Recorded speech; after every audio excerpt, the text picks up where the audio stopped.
Hmm? Ah! That close-knit team, when you're pursuing a goal, like a common goal, is something happens. It's almost magical.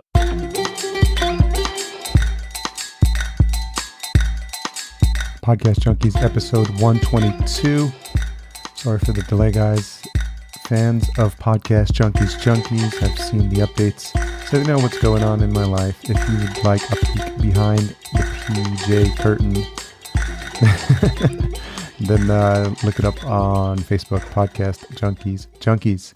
So, without further ado, this week we have a conversation with Curran, and he's the host of Podcast Engineering School. Coming out of Podfest, I was able to have a more in-depth conversation with him, and I'm just really fascinated by his passion for the technology that goes into making a great podcast, and really understanding that there was a need for some training and for some just more content on this topic of specifically engineering, but with a podcast as the end goal. So we have a great conversation, and I know you're going to enjoy it. This episode is brought to you by Shure. Head on over to podcastjunkies.com/Shure. They're making an incredibly wide array of microphones, headphones, and audio gear. They've been doing it for decades and decades, and it's a super trusted brand, and I'm happy to have them on board. This episode is also brought to you by Podbean, making podcast hosting drop dead simple for new podcasters with super simple pricing, $3 and $9 for the unlimited plan. So one of those are definitely going to be right up your alley for getting started. And so you can't use not knowing where to host as an excuse for you not to start your show. My name is Harry Duran, and I do this as often as I can, which ends up being about every week, except when there's extenuating circumstances, and that comes is broadcast to you every other week. But I've got about 7 or 8 episodes in the can, guys, and I'm really excited. In case you missed the episode last week, we had a really nice conversation with Marketing to Crush Your Competitors host Fabian Raphael, and she's really a sweetie at heart, and so don't let the name of the podcast throw you off. I really enjoyed that conversation. So strap yourselves in and stay tuned at the end of the show, the end of the episode, for the retention hashtag to see if you're paying attention. Chris Curran, thank you for joining me on Podcast Junkies. Thank you for having me, Harry. So you were kind enough to have me on your show earlier today, The Mystic Show, and that's one of the podcasts you produce, and the other one is the Podcast Engineering Show. So thanks for reconnecting with me. Absolutely. I think we connected briefly at Podcast Movement, and then again for a longer period of time at Podfest, which is almost should be subtitled Love Fest, because there's so many people giving hugs at the end, and Chris Krimitsos did an amazing job putting that together, and that last part where he put together a gratitude ceremony, that really blew me away. Yeah, Podfest, what an amazing feeling. It was almost like, the Woodstock of podcast conferences without the drugs. Yeah, that we know of. It's probably some. That we know. Yeah, it's plenty of wine and margaritas going around. Oh, that's true. So, did you make it to Podfest the year before?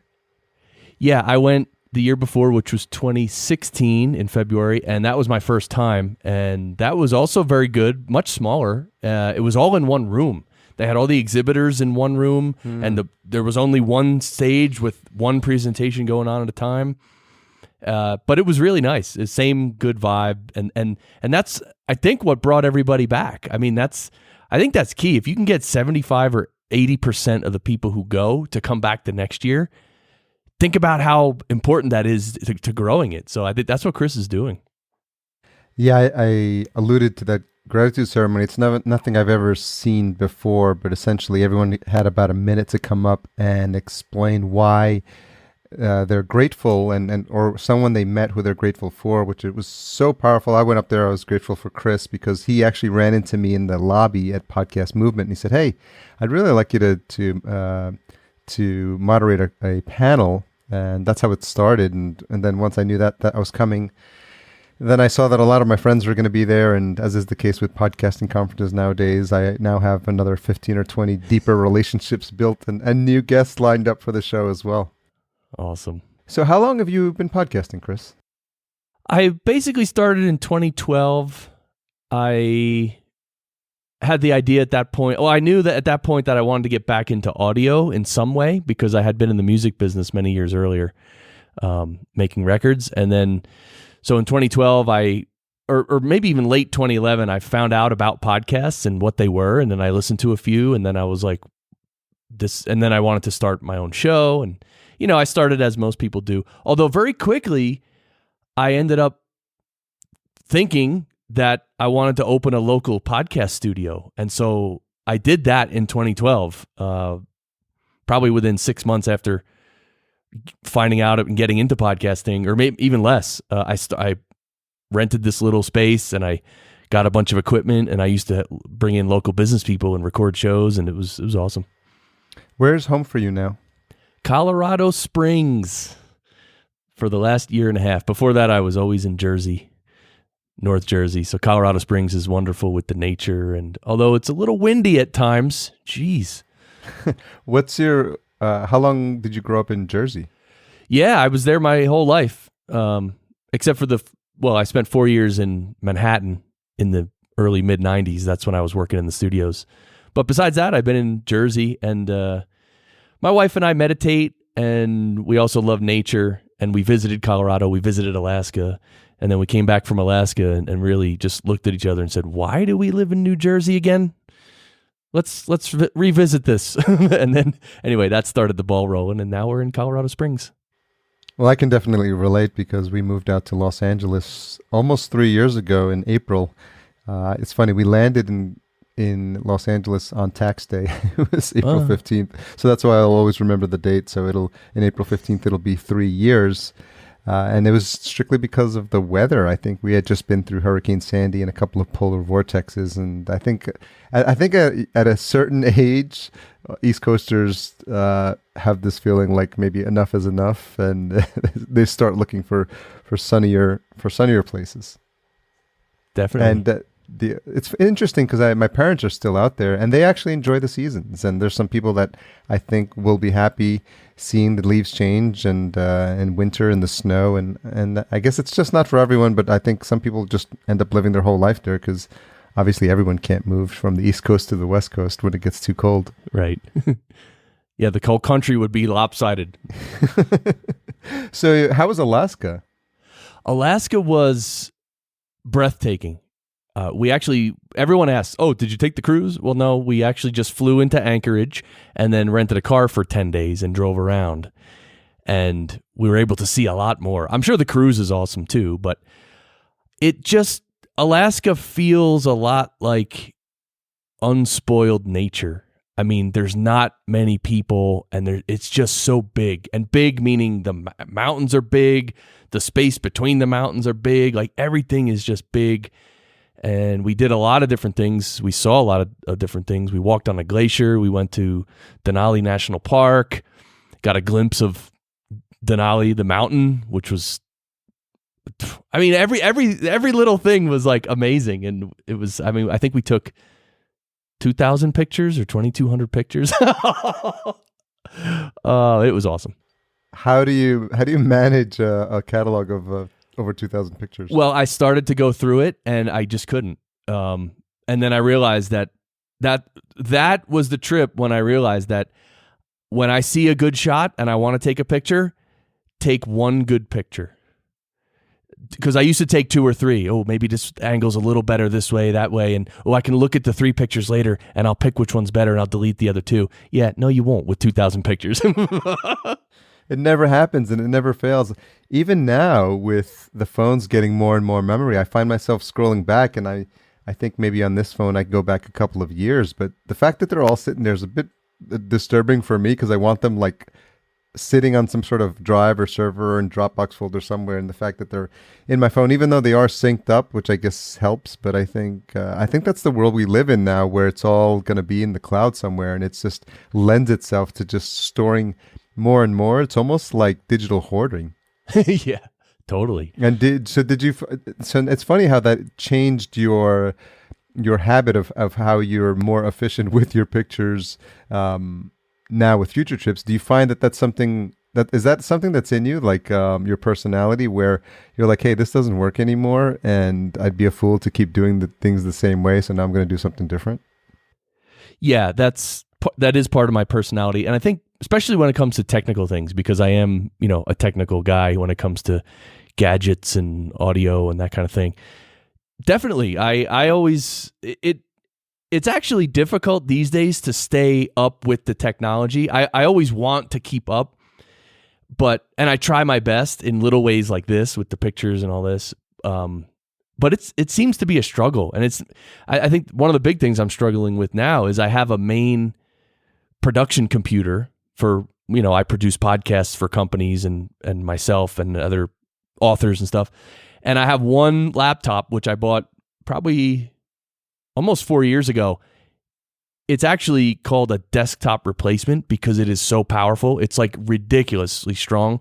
And so on that one computer, I have all my audio programs. I have everything. And of course, when you buy an audio program, you only get one license. You can only have it on one computer. So now it's like, okay, it's almost 4 years later, and it's still everything's working fine. But you know how laptops are. Like 4 or 5 years is like things can start getting a little and then so then at some point I'm going to have to make this big switch over and then change operating systems. Change laptops, number one, but change operating systems. And like in a way, I'm dreading that. And the thing is, I had this plan to keep the one I have and build the other one on the side, and then one day just switch. But again, if I only have licenses, if I have one license for a piece of software, I can only run it on one computer. And so anyway, I kind of went off on a tangent there. Well, it's interesting because it's this idea of living mobily or not being dependent on a machine, because I was for a long time I was using a laptop to store all my MP3s for music I like to DJ because I love electronic music. And I think at some point I just bit the bullet and got the Dropbox Premium, and then I synced it. So it took a while. I mean, I remember it taking probably, we're talking gigs and gigs of data. So I just left it would run overnight, and it probably took maybe a week for everything to get synced up. Wow. But the beauty of it is that if anything ever happens to this laptop, I wouldn't freak out at all, because I don't use any local folders. Like I even save my desktop stuff to a shared desktop folder that's synced with Dropbox. So I really don't freak out. I'm really eager. I can upload to the new operating system. A lot of times people freak out about that. I remember back in the Windows days, I'd have to your point, the list of the programs that I'd have to make sure I had downloaded and I had the key for, because then you have to start all over again, and just like, here are the 10, here are the ones that I use. Inevitably you forget one. And it was just a bear to keep track of. So now there's just a handful of programs that have to reside, and I think the editing tools are still the ones where it's still not as powerful enough for that to reside in the cloud, and probably because of the local storage needed. But have you noticed that you have shifted to a cloud-based solution wherever possible? Definitely have. Yeah, I definitely have the Dropbox. What is it? 1 terabyte. I think it's $99 a year. You get 1 terabyte. I have that, and I back up all my raw files. I might even be close to maxing out on that. Yeah, definitely the cloud. I'm trying to integrate the cloud. I also have there's always 2 active hard drives locally that I actually plug into the computer, and I back up to a physical hard drive as well as upload it to the cloud. So yeah, I'm on board with all that stuff, and maybe I'm a little naive to trust the security of it all, but I mean, what are you gonna do? Well, at some point, yeah, it's not like a fly-by-night company. So I think, true. What's funny is what happened recently is everyone was saying that the internet broke because Amazon S3 services went down. Right. And that's when you realize how many companies have built their their business model is leveraging the Amazon S3 platform, and it really like threw a wrench in a lot of companies and services that I use. I think of like Edgar and a couple of others that were relying on it. So I think companies that use a lot of storage. I don't know if you've seen it or were affected by it. Yeah, well, Cast, the system I used to record over the internet, that was completely down. The website like barely came up, and even Zencaster, which I went to my backup Zencaster, I recorded a whole session, 0 audio at the end. And locally, I record everything locally as a backup, but that ended up being the main one. What I was talking about on my computer, my main production computer, is like certain audio programs and like plugins, and like, because you have to sort of install plugins and you can't really, none of that stuff is in the cloud yet, like audio production suites and stuff like that. Like that has to be local and it has to be on a powerful computer. So those are the things that I'm unsure of how that's going to go. I mean, I know it'll be fine. It just probably going to be 2 days of me pulling my hair out. So I want to talk a little bit about the genesis of Podcast Engineering Show, which came out of support for Podcast Engineering School, which is your business. And I wonder, like, where did that interest come from? Is it something that started in college because of classes you were taking, or does it go even further back to when you were younger, this interest in maybe this combination of music meeting technology? Yeah, so when I got into podcasting in 2012, I started producing shows for other people, and over the years, I ended up, and I still do it, and I'm doing pretty well. I'm doing okay. However, doing production for people it's like an hourly thing. Like, I mean, I have to be the one to do the work, and I can only make so much per hour.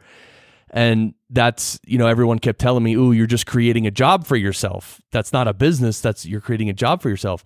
And I would always say, "I know, but let me at least create a job where I can make a living." Yeah. Let me get to the first level as a starting point. Yeah. Let me create a job, start making a good living, which may or may not be 6 figures or more, and then I'll worry about how to create some bit, whatever.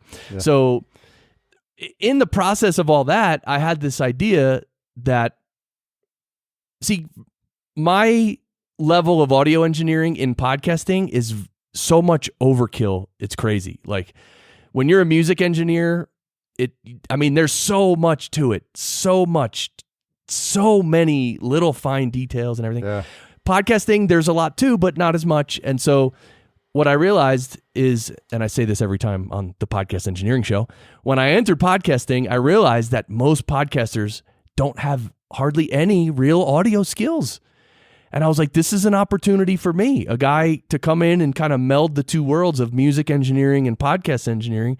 And then so what really inspired me to start the school, by the way, the school was a long-term vision. And of course, with the school, I'm selling my knowledge, not my time necessarily. So it's more scalable. But when I came out of high school, I went to 1 year of college. And this is back in 1990. And after about a half a year of college, I was like, you know what? I don't want to go to college anymore. I was just done with school. I was like, I just don't want to go to school anymore. I don't know what I want to do, but I don't want to go to school. And then I had already been, on a 4-track recorder, recording my bands and just recording and everything. And so I found this recording workshop in Ohio, which is a place you can go to learn music production and music engineering. And it was like an 8 or 10 week course. And I was like, I'm going to go. And so I went. And I went there, and that's where I learned the fundamentals. I mean, for real. Like, you start with soldering a cable. You learn how cables work, and everything. You learn how mixers work, signal flow, everything. And then, of course, I went to Manhattan to be an intern and take out the garbage for a while and learn at the studios. But what I thought was like, look, in podcasting, it's pretty much a hobbyist industry, and it always will be, hopefully. But now there's companies coming in because there's more money, and everybody, podcasting is the new blogging kind of thing. Everyone's kind of getting in, and real companies with money, they want to do a podcast that's produced well. They want to pay they want to hire a professional to do their podcast. So there's more jobs available. And I just looked at the whole industry and I said, you know what? There's no school to prepare producers and engineers in podcasting. It does not exist. So I thought, I'm going to do it. I mean, I'll just do it first. And it's been difficult to set up because it's a lot of work and everything. And the biggest thing is when I tell people about it, they really, it's a little hard to understand for some people because it doesn't exist and I'm creating it. But so the school has a long-term vision of really training people to be professionals in the podcasting world. I think what's interesting is that what I imagine you probably deal with is finding a place where they can produce a show that really stands out and is probably better than maybe 80% of the shows out there, but it doesn't need to go to that extra level because of the way podcasts are consumed. And I know there's this argument back and forth about how low you should sample your shows and whether it should be mono and it's a lot of stuff that makes audio engineers cringe. I know because I produced electronic music and we're trying to produce at the highest quality possible. You know, we export in WAV and lossless, and we want every pristine sound, and we're panning sounds back and forth. And in the podcasting world, it seems like all that effort is just like not appreciated. And I think even if there is music, I don't think we're always cognizant of the file size because of these hosting challenges. So I'm wondering how you just manage those two worlds, because they really are different, because, you know, they have almost two different objectives. Yeah. Well, it's a great point and it's a great question. I think in podcasting in general, there's like a minimum threshold of sound quality. Like your show doesn't have to sound like, you know, a Rihanna album or something, or any album that sounds good or whatever. That was probably a horrible choice right there. I don't know. Anyway. That was actually a good choice because today's International Women's Day. So. There you go. So look, a podcast doesn't have to sound, you know, amazing, like jaw-dropping amazing. Wow. It doesn't have to sound that. It has to just sound good enough so the listener doesn't notice how it sounds. So when you produce a podcast well, the listener just hears the message. They don't hear the audio. It doesn't catch their attention that, oh my God, there's a fan on in the background, or oh, someone's phone rang. And like, as long as it can be transparent, then that's the job of an audio engineer. If you do the whole when you talk about, you know, the file ending up as an MP3 in mono at a very reduced bit rate and all that, that's actually okay. If you produce the episode from the start until encoding the MP3, if you take all the steps the correct way in producing it, the MP3 that you actually create it'll still sound really good. It'll sound good. It'll sound fine, especially compared to everything else. So that's just a detail of podcasting that, look, it's MP3 and it's not big file sizes, and people know that, and it's okay. And we're not out for that jaw-dropping sound. Stereo versus mono, I always pick stereo because if you have any music, it just makes a difference. And I don't buy into the whole file size thing that, you know, people, I mean, I know file size is an important issue and it does impact people and the listener, but I mean, I do for the podcast engineering show, if it's an hour session, it comes out to 55 megabytes. And that's just not, I don't think that's too big for one episode. And a lot of people are now streaming episodes anyway. They're not actually downloading it to their phone. What about the bit rate? I just use standard bit rate. So if it's a stereo MP3, I do it at 128 kbps. And of course, the sample rate is 44.1 kilohertz. That's kind of the standard MP3. So stereo is 128 kbps. Mono, you can do 64 kbps. And those two are actually the same resolution because mono is half of the stereo. So those two will actually sound, the resolution will be the same, and they both sound good. If you produce it right and encode it right, that's fine. Do you have a certain type of person that comes to work with you at podcast in engineering school? Because a regular podcaster, as I'm thinking through this, you know, they come to it from a passion of wanting to deliver their message. and then it's almost like you might have mentioned this or alluded to it, but the sound is an afterthought. They're just concerned with getting it out there. Like, I want to record my episode, I want to have my interview, I want to talk about my topic, and then I just want it out there. And by the way, I've got to probably record it into something and record it at some level so it shows up somewhere. And so, do you feel like the people that you work with are podcasters first? Are they audio people first? I'm curious about that. Yeah, so my original vision of podcast engineering school was to train podcast producers, train people who want to go into the world and make a career. And my initial I created this whole in-person training session, 5 days in person, and it costs a lot of money because it's professional training. This is real. You're starting a career here. And if you want the credentials and the real knowledge to start a career, you can either do it right, or you can just go watch YouTube videos and think that you know enough and all that. And no knock on YouTube videos. YouTube videos are awesome, but that's different from professional training. So I created this whole in-person training for producers, and then I realized that I'm too early. So not enough people were interested, and the price was too high, $5,000 plus hotel, plus flight. I mean, whatever. So that it's serious. So now what I did is I actually just literally yesterday or 2 days ago dropped back to doing an online course. And that is still for producers, but there's certain podcasters who are into the audio side of it. And I'm able to price it now where if there are regular podcasters who are really interested in the audio, and because some people just love it. They love equipment. They want to hook it together. They can hear sounds. They want to make it good. They want to make it sound good. And so for podcasters like that, the new way I'm delivering it online, which starts April 4th, it's a good system to do. And right now I brought the price down so where it's actually doable. And so anyway, like that's my plan now, and I'm going to go through with that plan, but we'll see where it ends up. I mean, I'm still learning like who the market is and where to advertise or whatever. Like I actually don't know. Marketing is not my strength. You find that a lot with podcasters is that they have the specialty in what they're doing or how they're delivering their message. And if they're storytellers, they probably come from that type of background, or maybe a writing or journalism background. And the entrepreneurs, they've been successful in that space. So it's funny how the skill sets cross, but a lot of times new podcasters have their hands full with so many things they have to be worried about.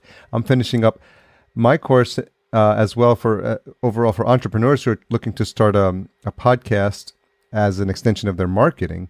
And it's so funny because I'm thinking through like all the different pieces that you really have to think about. And as a business owner, when you're a specialty, and in your case, it's engineering and music engineering. If all you could do, like you said, is have them come to you and teach you, you'd be fine. But now that you have to create a course, you have to think about, okay, how do I attract people to this, and who do I want to attract? Because if you attract the wrong people, they're going to come and they're like, oh no, this is a waste of time. So we have to learn all these skill sets. We learn how to be a digital marketer. We have to learn how to be a podcaster. We have to learn how to be experts in social media. We have to learn how to write blog posts. We have to learn how to communicate to a new. We have to start a newsletter so we can communicate them that the podcast episodes are available. We have to be active in conferences. We have to meet people in person. It's like crazy, like all the things, like when you think about a podcast and how to promote it, and you want to get the word out and take advantage of opportunities to communicate your message. It's overwhelming, and I can see why a lot of podcasters would pod fade, because I think they didn't take into account all those things that need to be done. Yeah, you're 100% right. I totally agree. It's a lot, and that's why you like focusing on the audio like I'm doing and the way I'm teaching. It is not for everybody, and it's a lot of people do pod fade, right? A lot of people start a show and then they can't handle the workload. Yeah, and I hope as an industry or as a free market that somehow there ends up being a platform or a company or a workflow or something that actually can streamline a lot of this stuff, because it should be Streamlinable. Yes, I said that word, streamlinable. So, but I don't know how. Yeah. I think it's just partnering with people who are doing interesting things in the space and new technology companies like Cast, companies like Zencaster, companies like Ringer, who are trying to really bridge the gap of this technology gap that podcasters have, because they just literally want to just come on, record, and then like pray that everything's gonna like work out okay, that their file's gonna be there. It's really a podcaster's nightmare, right? I'm sure a lot of podcasters have woke up with the cold sweats, wondering if they had a good recording, or even just after recording is finished, like, oh my God, I just had the most important interview of my entire show, and then you come to find out that it's all garbled. So yeah, I think someday I might develop a program for beginners, but that's not my strength. I mean, I can do it, but it's not my strength, and like I do want to be specialized, right? I think anyway. It is important to be specialized, and I think, you know, when I have discussions with podcasters who are just getting started, I love the idea of being super niche. I love the idea about speaking to just a super narrow tribe, because what you'll find is that they're going to be so passionate about your show. And I keep coming back to these unique examples that I've heard over the years. The Welders podcast, it's a podcast just for welders. It's such a captive audience. You know, you think about these people that are in places where they can't move, they have to do their work, and they have to just be fixed. And as long as it's not obtrusive, I imagine like listening to a podcast doesn't affect their ability to do the job. I think of people like landscapers and all these jobs where they just have to be in one place. And so if you speak to your audience, they're going to just see you as the expert in that space, and the fact that you really speak to them only. It's not just people who are looking to do better engineering, but podcasters who are looking to do better engineering, or people who want to start a podcasting service who want to do better engineering. So the deeper, I always ask people, go deep, go one more level deeper and one more level deeper. And you never know where, just as an exercise, where that might take you. Right. I love that. Yeah. And so when I started the podcast engineering show, I started getting such engagement from listeners. Like I never had so many listeners start emailing me and saying, I love your show.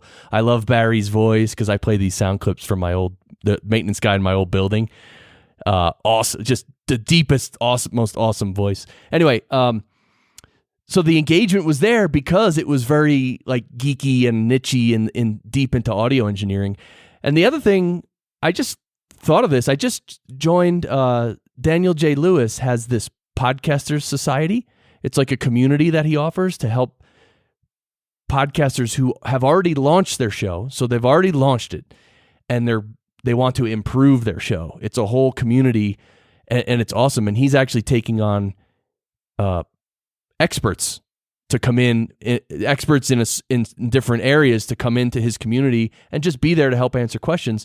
So now I'm in Podcasters Society as the audio engineering expert, and so people in that community get to ask questions, and I'm there, and Daniel's there, and other experts are there.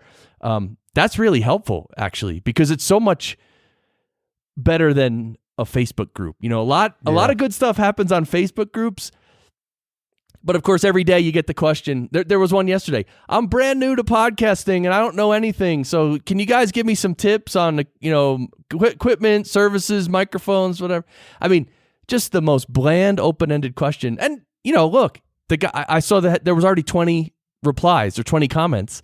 So you do get help when you need it. But anyway, I'm enjoying Daniel's Podcaster Society because it's really kind of focused, and that's a niche. So because of my niche, I can be an expert in a certain area in his community. So think about that. It opened that door. Yeah. So Daniel was on Podcast Junkies episode 12. That goes back to 2014. And I'm actually a member of, funny enough, I'm a member of Podcaster Society. Once this gets aired, I will have to jump back in there. Yeah. I think there's a Slack group you can join. And yes. It's pretty cool. I think I had reset and I lost I had logged in, and I think I have about 6 Slack groups. I try to keep those. Wow. I try to keep those to a small amount, because otherwise it defeats the purpose of having a Slack group. But yeah, I use it for my business.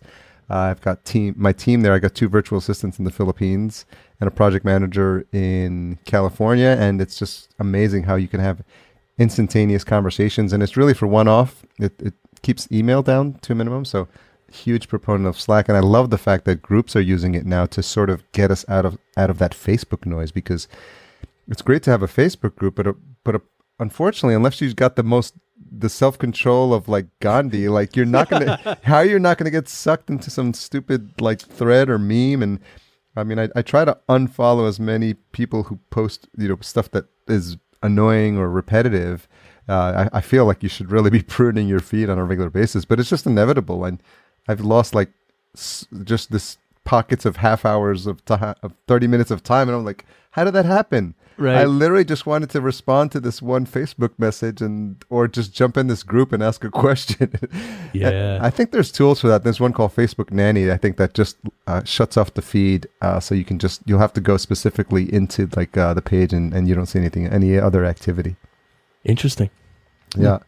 So talk to me about the bands that were influencing you at the time when you because you said you started your own, right? Yeah, so in high school, I think it was 7th or 8th grade, I got a drum set, and then I started playing, and then I got into bands, and back then it was like metal and hardcore. It was like heavy stuff, fast stuff, big drum kit, playing the double bass, like just insane. It was a lot of fun, and we played shows locally, and being in a band it's this experience that it's hard to talk about, or it's hard to know what it means if you're not in a band or like part of I also played baseball, so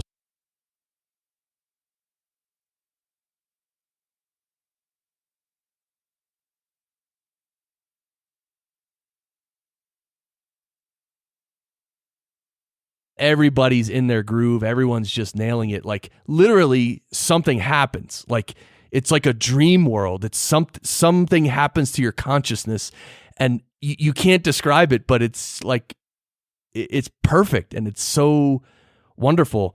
And that's why now I have my drum set right over there in my basement here. And I mean, I can play a little, but I mean, honestly, if I'm not playing with a band and actually playing, like performing a song that's somewhat meaningful, it just doesn't have, I don't know. It's hard to sit down and just play drums for an hour like I used to.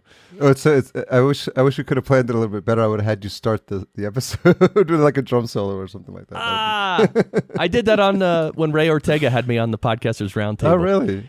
Yeah, because he saw the drum set in the background. He's like, "Can you play that?" So I did.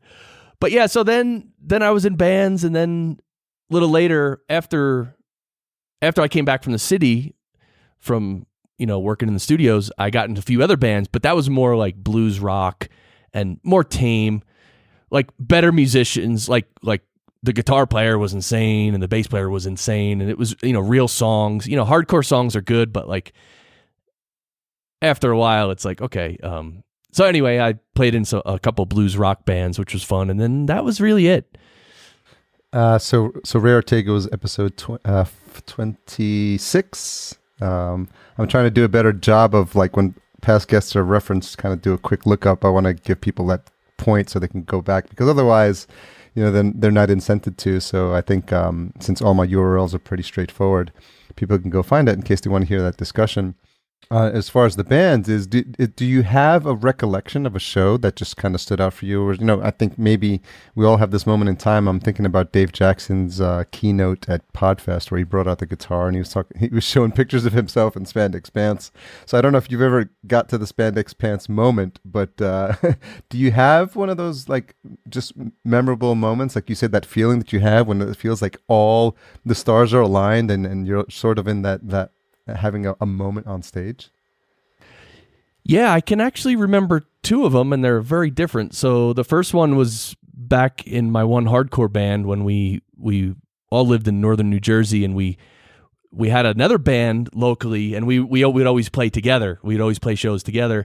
So we both of our bands were booked in Wilkes-Barre, Pennsylvania. So we drove like an hour and a half. We stayed in a hotel with a bunch of people, which was, you can imagine how insane that was. partying. But the show itself, we were the fourth band out of 5. So there was a headliner band that was going to come on after us. And we started playing. Our friend's band was on 3rd. We were on 4th. So we started playing, and there was 300 or 400 people in this hall. It was, packed, and we started playing, and everybody just started moshing and going nuts. And literally they started breaking stuff. They broke doors, and there was a couple fights, and literally the owner of the place had to come on stage, and he's waving his hands. Okay, that's it. He's grabbing my cymbals, stop. Of course, we kept playing for another. We tried to keep playing, but they actually pulled one of the plug for a couple of the amps and stuff. Anyway, so we had to stop, and they literally that's it, canceled the show right there. But when the craziness, does that mean that the headliner didn't go on? The headliner did not go on. That was it. We created mayhem, and that was one of those moments where everything was just crazy. And especially if there's a crowd involved that's really energized, that adds to the whole thing. That multiplies it by 100. So that was interesting and fun. And of course, as a tough hardcore band, it's always cool to be able to tell a story like that, right? Ooh, we closed the show, we caused the riot and everything. Street cred. Exactly. But the other time was in one of the blues rock bands when we were playing near the Jersey Shore. And nothing really, not as exciting of a story as the last one, but just I remember for some reason I was a little more relaxed when I was playing the drums that night, and it just everything flowed, and we actually had decent sound, because when you play live, the sound guy and the venue and the sound guy makes a big difference. If you sound good, it inspires you as a player to play better. Whereas if you sound like crap or the people can't hear it right, it ruins it. So that show, everything came together, and it was beautiful. And of course, a lot of people, well, not that many people, maybe 50 or 75 people were there, but they loved it. So we got a lot of applause. It's nice to have those memories of those moments. I think sometimes we don't appreciate them as they're happening. And I think as time goes and you have these collections, if they still stay in your mind, it helps you think about what was it about that event that or that experience that made it so interesting. And I think you were articulating some of those points is the fact that the sound was good, the fact that the crowd was into it, the fact that you were relaxed. And I think it's just important to think about when were the times and the places where I was in the zone, and maybe not that you can necessarily replicate it, but it's just good to know what were the pieces that were all lined up. Definitely, yeah. Reflecting on our experiences is very important. That's why, I've been, last night I watched this movie called Magnus. It was about Magnus Carlsen, the world chess champion. And I've been following him since way before he was champion, when he was, 15 years old, just absolutely destroying everyone, and he's still destroying everyone. Anyway, I watched that movie, and when a lot of chess players, when they play a game, they'll immediately, after it's over, they'll literally play back through it just to learn from it. You go back through your own game, and that's how you learn from it. Because when it's not in the moment, when there's not that pressure of competition, and you're just relaxed, you can reflect on your game and actually look at it and be more relaxed and actually learn from it. And that's a big part of learning in chess, apparently, is playing through your own games and learning. And so that's exactly what you're saying. In life, we can do the same things. We can calmly reflect on what we did and almost process it or digest it in some way. I have to, there's got to be just so many parallels between the band story and the chess story and podcasting, because I think it's this idea of thinking back, or maybe it's an episode that you listen back and you feel like everything was going well, or you feel like all your questions were flowing, or you feel like, you had the right conversation with the right person, or you delivered the right episode in terms if you're just doing a solo show. And so I think it's important that we do look back, or we do take note of what is working and what's not. And I wonder if you talk about that when you do work with podcasters or podcast producers, and this idea of focusing on what's working. Yeah, so I talk about this a lot with my clients who I produce shows for, and they sometimes ask me like, how am I doing? Especially in the beginning, like a client when they're just starting the podcast, they don't know anything. They're like, how do I start this, Chris? What do I say in the beginning? How do I transition from here to here? And look, I'm not a genius or anything, but so I think the one distinction that in my mind is very, very important. I don't want to say it's more important than others, but it's about being natural and bringing some energy. So I think at times new podcasters or even podcasters who have some experience, you could try to be perfect or try to be scripted or try to be professional, and none of that's bad. But from a listener standpoint, when you're just be yourself and bring the energy, that's what people connect with. That's when they know, okay, this is a real person. And overthinking things, it can kill you, right? It just destroys all the naturalness. So, and unfortunately in certain businesses, people, they don't think they can be themselves. They don't think they can be funny or make jokes or be lighthearted and stuff. And I think that's one of the best things about podcasting, period, is that it's people. It's real people. This isn't broadcast radio. This isn't perfection. This isn't professional the way they want you to think it's professional. This is just you. And being yourself and being natural there's nothing better than that.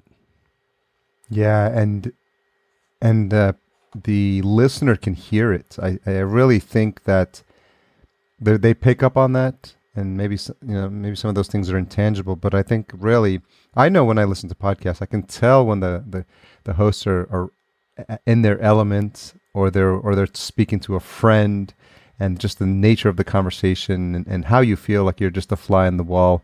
And I think that's something that if you can replicate in your own show, you put listeners at ease and you don't make them feel like it's something awkward that they're listening to. Because I've heard other podcasts where I just feel like bad for the host because they've put themselves into like this awkward position with their guest because they just asked the wrong question, or it's clear that they didn't know they had someone on that was maybe cold or something like that, or they're not or the people who just tend to like turn on a microphone and ramble. And I'm like, where are you going with this? Because I can't, I really don't listen to too many of those anymore. But I think it's just the sweet spot that we create when we're very comfortable in what we do. And I think that hopefully if we take this seriously, we just get better at it over time. That's part of the reflecting on what you've already done. So listen to your first few episodes and reflect and see what you could do better. And I think it actually takes some moral courage to be yourself on the mic. I mean, it's so funny. When I had my studio in New Jersey, at one point, my parents visited the studio. They had never come to the studio. And so I'm like, you guys just have to come down and see the studio, like at least once. Yeah. So they came down, and I thought it would be funny, like put them on the mic and put my mom on one mic, my dad on the other mic, and me on my mic. And so we did that. And when my dad sat down in front of the mic, and by the way, my dad is like just a light, gregarious guy, talking smack, funny, making jokes. He sat down in front of the mic. That guy clammed up like I've never seen anyone clam up, just because a microphone was in front of him. And so, obviously if you're starting a podcast, you've gone past that level of courage, but certainly to put yourself out there, it takes courage. And part of that courage is also clarity, is understanding what you're doing and who you're doing it for. I mean, that right? Everyone says in podcasting, you need to know who your audience is, and you gotta. It's just high level clarity on what are you doing, and when you know what you're doing, then it's easier to be yourself, I think.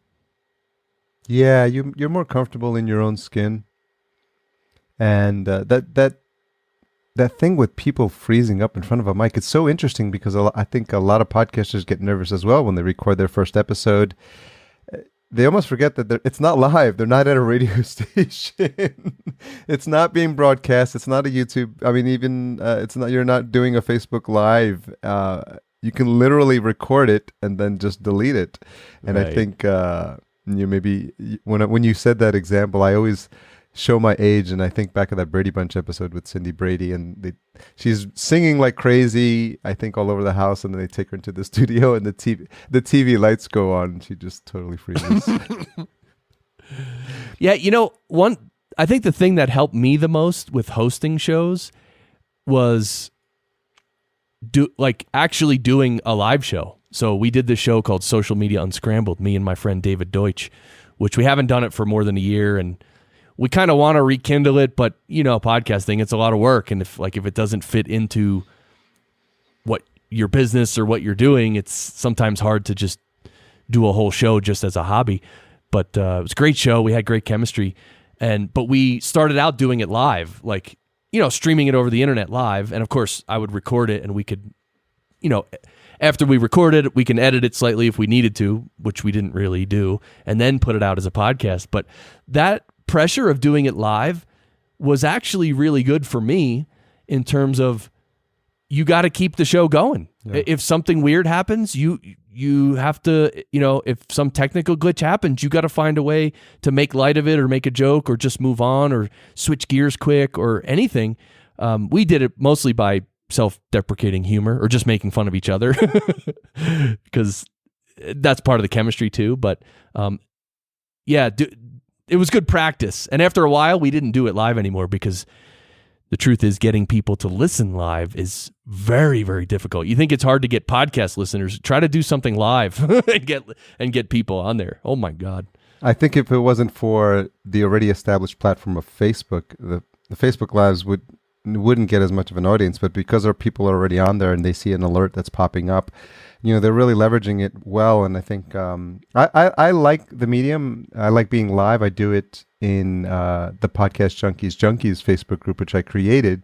And it's just a way for me to go in and give a behind the scenes of what's happening. And I encourage all podcasters who have a show to sort of figure out a way to engage with your audience. And it might be 20 people in there or 30 people in there, but they're the ones who are really the fans. And those are the ones who you want to know on a first name basis. And you can be yourself. I can go in there and it's live, but I can mess up, and I'm usually walking my dog when I do it. Nice. But it's just a way to be more personable. But I do understand that ability of practicing that muscle, and I think a Facebook Live might be an easy way to practice it. So if you ever have an opportunity to go on a live show, or I know podcasters that do like having their shows live. At least if you get on there, you'll be more prepared. Definitely. Yeah, that's a great tip to do Facebook Live as almost like practice. Yeah, that's good. So what's also been an underlying theme for you is this idea that we touched on earlier, and we went into a bit more depth when we spoke this morning, is this idea of meditation being an important part of your daily practice. And I'm wondering if that's something that just over time you had a growing interest in, or was there a specific event that triggered that as something that was important for you to dig into? Yeah, and the deer are coming into my backyard right here. Wow, there they are. That's a nice view. The deer family. There was actually 2 little fawns born right in our backyard, 25 feet from the sliding glass door. Wow. Last May. But anyway, and there's a lot of deer around here. So, yeah, I used to be, I grew up kind of like macho and tough and trying to act that way, right? Because obviously North Jersey, you have to at least have some of that oh, yeah. to survive. But then I mean, and I'm saying this looking back at it now, right? Back then I thought it was just normal, but I was just living my life through my 20s, and I was doing things I shouldn't have been doing. Nothing too bad, but and just not happy, and things weren't getting I wasn't getting the results I wanted in my life. I wasn't really earning that much money. Just life seemed to be just nothing was going right. And there did come a time when I was 31 years old, and it was back in 2003, when So, well, let me also say in my 20s and up to the age of 31, I had been starting to read a lot of different books about different things, about, really cool things like aliens and past civilizations and space and remote viewing and all these cool things. And then I got into Eastern religions. I read Patanjali's Yoga Sutras, and so I was Taoism, and when I read all that stuff, like I always have the feeling in my heart that there's so much more to life than just having a job, making money, and paying your bills, and that's a necessary part of life, right? We have to live practically. We have to have a bed to sleep in and all this stuff, and food to eat and clothing. But there's so much more. But by the time I was 31, I was just so frustrated in my life. I really ended up, I said, I give up. I don't know what to do. In my heart, I knew it was my fault because I know I'm creating my own results, sort of thing. But it was at that point when I said, look, I got to go deeper. And I had always, on my goals lists and everything, I had been writing meditation for at least 5 years before I actually tried it, because somehow I knew that meditation is a doorway to something else. And okay, so I know it's a doorway to something else.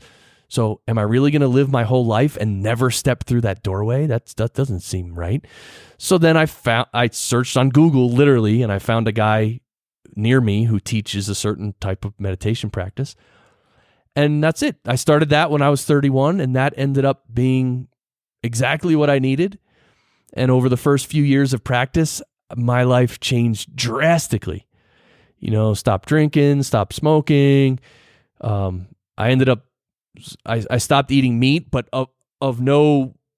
not from my own will. It just happened. Like literally, I don't know how it happened. And people, because people think vegetarians are like uptight people who think, preserve the animals. And I mean, I do feel that a little, but that wasn't why I stopped eating meat. It just sort of happened. Which I think with a true spiritual practice, that sort of thing does happen naturally, because it's our old habits and our old samskara and karma being cleaned off. So that's how I got into it. And then, well, once you're in it enough, you can't go back. Exactly. It's like a trick that the spiritual masters play on people. It's like, or it's a trick that life plays on you. Once you go a certain way, down a certain distance down a path, you just can't go back. You can't go back and play the fool anymore. So it's been an immensely important part of my life. And I also help teach meditation. And of course I host the Mystic Show. And, but yeah, now after 192 episodes of the Mystic Show, I'm just realizing this now, like literally today, is that I kind of want to stop talking now. Yeah. Because talking about my experience and what is effective in the spiritual realm and what might not be that effective has just gotten me into some arguments, and it's silly to me. And I think some people now are just argumentative, especially with like all this whole political thing in the US with Donald Trump and everything. It's like, and everything, it's just, everything's an argument now, and you can't say anything without someone arguing, and I don't want to argue. I'm not saying I'm not claiming I'm right. I'm not claiming I know very much except for my experience. So I think I'm just going to have to step away from the conversation and just live it, I think. Yeah, there's something to be said about understanding when a podcast or anything else for that matter has run its course. And if you feel like you've said everything on the topic, or you don't feel like there's anything that's new that's being added, maybe it may be an opportunity to, that's what people are doing with seasons now, but it could be just an opportunity to rebrand or to just do another show, or just to your point, just stop for now until you're motivated. Because if you do lose the motivation, that's the big flag right there, right? You got to stop the show, because that lack of motivation that you have is going to come through. and it's just Right. going to feel like you're dialing it in these past few episodes, like you're trying to squeeze out a couple more episodes, and Yeah. you're not doing anyone's, you're doing yourself a disservice, and you're not doing anyone any favors, especially your listeners and especially yourself. So I think that's another sort of thing for podcasters to keep in mind, that nothing says that a podcast has to run forever or has to run for 10 years or 20 years. I think when you feel in your heart that it's just your passion is not there, that's a big sign, because you don't want that translating into your episodes. Yeah. And from our conversation this morning, I mean, I think this kind of fits in, but from our conversation this morning, I realized that in the spiritual realm and spiritual experience and spiritual knowledge, I just like talking about ideas. Like, I don't think my ideas are any better than anyone else's, but however, sometimes I have questions and they have questions and there's a discussion, and I never think that I'm never judging the person, right? Or thinking that they're doing something wrong. I never think that. So in real life, I'm very open to everyone. Everyone can have their own opinion and everything. I'm just open like that, because it comes down to personal experience anyway. So, but when you all of a sudden have a show where the show has a certain topic, and as a host, I have to inhabit this certain type of ego, if you want to call it that, right? Because the show's about spirituality. It's not about welding, right? Yeah. So if someone comes on and starts talking about welding, I have to step in, right? And say, no, this show's not about welding. Ooh, that's your ego talking. Well, yeah, it is, because the show's not about welding. So that, or it could be that about distinction, that's your next show, Spiritual Welders. that's right. Welding and unwelding. Very good. Sorry, you were saying. Yeah, so no, that was one of my takeaways from our conversation this morning, is that who you are on the show is different from who you are as a person, and that only is determined by the nature of the show. And because by being a host, you're serving the listener, right? So you can't just be like, okay, let's talk about welding today. If it's a spiritual show, you can't say, oh, today's episode's about welding. So, and in a normal business sense, this is obvious stuff. But in a spiritual way, if I try to steer a spiritual conversation, people can think that I'm, you know what I mean? They can sort of judge me as not taking them seriously, or you know what I mean? Like it's just subtle weirdness that I don't want that, and no one wants that. Yeah. So, well, yeah, I think the beauty of this show is that the only qualification is that the person that comes on is a podcaster. But then once you're on, then it's free reign. You have free reign. We both have free reign to go anywhere we decide to go, and I think it's a testament to just being comfortable and speaking about the topics that are of interest. Because a lot of times, to your point, podcasters have a persona on the air, so to speak, and I like the opportunities when they can sort of let their guard down and just kind of have this be a sort of hangout for them, or a safe space, safe space to just have that connection that we're all podcasters, but we all commiserate with each other, because we all understand what it's like to do a daily show and just feel like we got to put, we put our headphones on and we have these conversations, and then when they're off, we're just like, oh man, I got to go walk the dog now. right. Stuff Totally. like that. What's something you've changed your mind about recently? Well, the podcast engineering school was one of them. I really had a vision to do it in person, because I know when students come and I'm there in person for 5 days, teaching them and training them, and as they're editing a podcast, I'm right over their shoulder, right? Like, that interaction to me is worth so much more than money, because it just builds the confidence. So I had to change my mind about that, though, just because of logistics and feasibility and money, really, the price of it. So I had to change my mind and go online, which I didn't really want to do, but anyway, I had to take that decision seriously, and it wasn't easy, but it's a start. So maybe someday I will do the in-person things, right? But maybe not this year. So, well, I think it's an aspect of being flexible in your thought process. I mean, there must have been a point where you were hemming and hawing, and you decided to make the decision.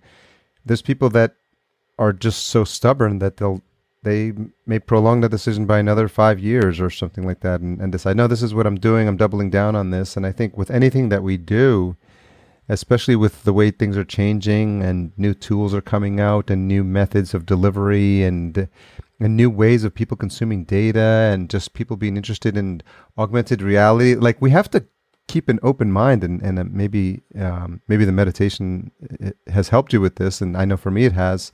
Just having an open mind and understanding that I don't have all the answers, and I'm willing to see what else is in the space that I play in, and if people are doing something better than me, or people have a unique way of looking at things, I think it's important to be flexible and look at those things. Yeah, and I feel that, and I felt my intuition. Like there came a time when it was like, well, you know what? I'm just going to have to do it online for this first one at least.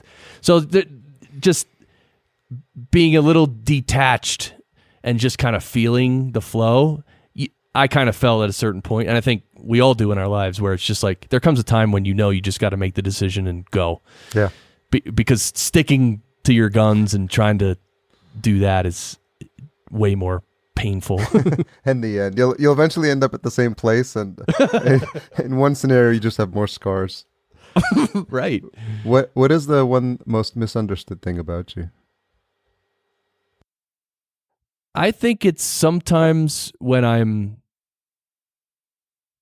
discussing ideas with people, and again, I think I'm sort of referencing the Mystic Show, but when I'm sometimes talking about ideas, like I can be very sharp with ideas, and I can really dissect things, and I can confront issues and details of things, and sometimes people take that as me being argumentative or me being arrogant, and I don't see myself that way. Like it's not about me being right. It's not about the person. It's just like it's like having brothers. It's like when you grow up with brothers, like you talk it out, you fight it out, and you just it's okay to talk it out and fight it out. But some people, they think that talking it out, and if it gets a little contentious or confrontational, all of a sudden they something gets triggered and they're like, oh, this guy's a jerk or something. And that's not the case. So, sometimes my level of kind of playing, and it's like literally playing with your brothers, rolling around and fighting a little, but playing and learning at the same time, right? Because that's how you learn as brothers, right? Yeah. So that's what I'm doing, but some people take it as, oh, I'm, arrogant or elitist or something. Picking a fight. Yeah, or picking a fight. Exactly. And the problem too is that sometimes I have more knowledge and experience than the other person as well. Yeah. And then of course they might feel defensive, and it's just a weird thing. And I don't like it, actually. We've lost the ability to have a sensible or a calm discussion of ideas, because we get to that point where some of these ideas are really personal or volatile or sticky, and I think it's really an acquired skill to be able to have even an argument with someone, but in a polite way, and agree to disagree, and not let the other person push your buttons, and them not. You have to have two people who can handle a discussion of that caliber, in a sensible and calm manner, and respectful, right? Because at the end of the day, we have to understand that there's some people who are so fixed in their opinions that nothing I say is going to change them, no matter how I try to convince them. And you almost have to respect that that's their decision, even if you totally disagree, which flies in the face of everything you do. There's an aspect of saying, because they probably look at you the same way, like with three heads. You're like, what, you think that? That's impossible, because for what X, Y, and Z, I know that to not be true. And it's just their source of their facts is a little twisted, and I'm sure they think the source of our facts are a little twisted. So yeah, it's challenging, and it's very rare when that can happen in a manner that doesn't blow up.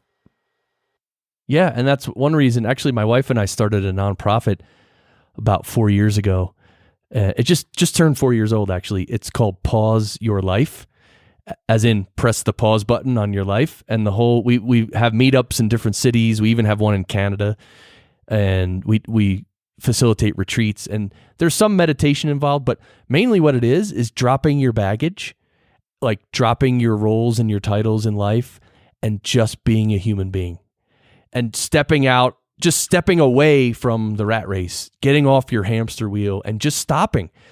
And, it's not a religion. It's not a philosophy. It's nothing. It's just, can we just all detach and then spend either a couple hours or a couple days together? And Harry, you know what happens when people do that. Yeah. They have the most wonderful connected time. Everybody loves each other. It's wonderful. So that's why we started that organization, for that one reason, because we're not all going to agree on one religion or philosophy and this and that. But one thing we can all agree on, we're all human beings, and we are all wearing these masks of ego and our baggage and all that stuff. And below all that stuff, literally, we all want the same things: love, food, water, and all that, whatever you need. Well, of course, not at all disappointed that you're able to wrap up this conversation in one of the most wonderful ways possible. And I love how everything just came together, because at the end of the day, that really is the stuff that's most important: our ability to get along with each other, our capacity to increase the amount of love in this world. And I think that's my objective with conversations like this. And I'm really happy that we reconnected and that we've had the chance to have a couple really interesting conversations today. Yeah. I mean, I really appreciate this conversation, Harry. I think you're doing such a great job with this show, and talking to people about behind the scenes, more, real personal things, and you do it so well. So keep up the great work. And really, this has been great. Thank you. So, Chris, what's the best place for folks to track you down? I know there's a lot of things going on, but I'll let you put it in the appropriate order. Oh, yeah. I mean, podcastengineeringschool.com, themysticshow.net, pauseyourlife.org. I mean, and you could just really search for any of these too. You can find it. And on Twitter, are you active on Twitter? Oh, yeah. I have like too many Twitter accounts. Well, at Podcast Engineer, that's my one for Podcast Engineering School. Okay, so we'll make sure we get all those in the show notes. Right. Thank you. And so we don't have to worry about the long list. Yeah, like most others, I probably have 4 or 5 myself, and they get to be a little tough to manage. But I can definitely relate, and I think that's the curse of people who are into technology, and they feel like they want to have separate discussions on the topic. Right. Yeah, I get it. I don't want to mix the conversation sometimes either. So I'm like, which feed will I will I post this comment? Totally. So okay, thanks. Thanks again for your time. I really enjoyed it, and I'm glad people are going to have the opportunity to know you a little bit more. You said that the new what are you calling it? The new session for the school is going to start in April. Yep, the Podcast Engineering School starts April 4th. Okay, so I think by the time this goes live, it'll be around the corner or up and running already. So, okay. All right. Have a fantastic day. Thank you, Harry. Great job, my friend. Unless you knew Chris already, I don't know if you thought we were going to take it down the path of podcast engineering and the importance of a steady meditation practice, which is just a bang up mashup for me. I love talking and getting both sides of the brain working. So kudos to Chris for coming on and talking about that stuff, because I think it's important in terms of podcasting and having a balanced approach and a balanced method for tackling the ups and downs involved with putting on a show on a regular basis. I think that's something we definitely always want to keep in mind. We are a member of Podcastica. Head on over to podcastica.com to see the whole bevy of shows. Intro and outro produced by Cedar and Soil at cedarsoil.com. Tune in next week when we have a great conversation with the husband and wife duo of Jeanette and Alex Ruiz of Planted in Miami. We had a blast on that, and we talked a lot about our cultures. I think we talked about tostones, so that might have been in the after show. The retention hashtag, if you've made it this far, We're going to focus on Chris and his engineering talents. So we'll do podcast engineer. Yeah, I think it's probably a tag that's been used, but it's fitting. So tag him at podcast engineer, all one word, and me at podcast_junkies. These episodes are sponsored by Shure. Head on over to podcastjunkies.com/Shure. And thanks again to them for supporting the show and for being fans of the show. And Podbean. Head on over to podbean.com/podcastjunkies to sign up there and let them know Harry sent you. Thanks again for watching me get off and get on and get off and get on again, the horse. But like I said, I got a ton of episodes in the can and working with some new editing folks to help out, which is always a good thing. One thing I forgot to do last week is give a shout out to Andrew over at Wisdom and Sound. He helped me out with some editing that I needed done for 121, the episode with Fabian. So thanks to Andrew, and I'm sure we'll be partnering together in the future. But head on over to wisdomandsound.com to get some more info on his engineering support for podcasters. Talk to you next week.